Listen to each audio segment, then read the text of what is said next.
మా రాంబాబు అన్న బెయిల్ పై రిలీజ్ అయిపోయాడు అనుకుంటే ఇలా చేశారంటబ్బా. అయ్యి అట్లా బెయిల్ పై రిలీజ్ అయిపోతున్నాడు. మేము టపాసులు టుస్సు టుస్సుమని చెప్పేసి టుస్సు టుస్సుమని కాదు టుస్సు టుస్సుమని మేము టపాసులు పేల్చే లోపల మళ్ళీ ఎత్తుకుని పోతే ఎట్లా? అరే రాంబాబు అన్న కొంచెం అన్న గ్యాప్ ఇవ్వకూడదా? తిప్పుతూనే ఉన్నారు పాపం పసిబిడ్డని. అటు ఇటు తిప్పితే ఏమైపోతాడు? కనీసం మధ్యలో చిన్న గ్యాప్ అయినా ఇవ్వాలిగా. చిన్న బిట్టు సాంగ్కి డ్యాన్స్ అయినా వేస్తాడు కదా. అరే యార్, ఏంది రాంబాబు అన్న, ఏంది ఇలా చేస్తున్నారు? రాని మన వైఎస్ఆర్సీపీ ప్రభుత్వం రాని కుమ్మేద్దాం వీళ్ళని అని అనుకుంటున్నారు కదన్నా రాంబాబు అన్న. ఇక ఈ జన్మకు జరగదన్నా. ఈ జన్మకు జరిగే పనులు కాదు ఇవి.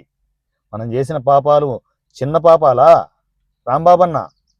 అవన్నీ మర్చిపోయి ఉంటారులే కానీ ఇప్పుడు ముడ్డి మీద వాదలే కనిపిస్తూ ఉంటాయి. ఏదైనా రాంబాబన్న, నువ్వు అటు ఇటు తిరుగుతూ ఆ జైలుకి ఈ జైలుకి తిరుగుతూ మధ్య మధ్యలో ఏదైనా కొంచెం గ్యాప్ ఇస్తే మాత్రం డ్యాన్స్ వేసే ప్రోగ్రాం పెట్టన్నా, మేము అది కొంచెం వైరల్ చేస్తాం. మంచిగా మా రాంబాబన్న ఎన్నిసార్లు పీకినా, ఎన్నిసార్లు ముడ్డి మీద వాతలు పెట్టినా కూడా మా రాంబాబన్న మారడు. అదే జోస్తో అదే డ్యాన్స్లు వేసుకుంటూ అటు ఇటు తిరుగుతూ ఉంటాడని చెప్పేసి మేము మంచిగా పబ్లిసిటీ చేస్తాం. నువ్వేం పర్లేదన్నా, నువ్వు తిరుగుతుండు, మేము చూసుకుంటాంగా. ఎప్పటికప్పుడు అప్డేట్ ఇస్తాం. మా రాంబాబన్న ఏం చేస్తున్నాడు, ఆ జైల్లో ఉన్నాడు, ఈ జైల్లో ఉన్నాడు అని చెప్పేసి మేము అప్డేట్లు ఇస్తాం కదా, తొందర ఎందుకు?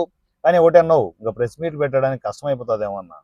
చాలా కష్టం బిడ్డవి పాపం. ప్రెస్ మీట్లు పెట్టి పెట్టి అలసిపోయావు, కొంచెం రెస్ట్ తీసుకో.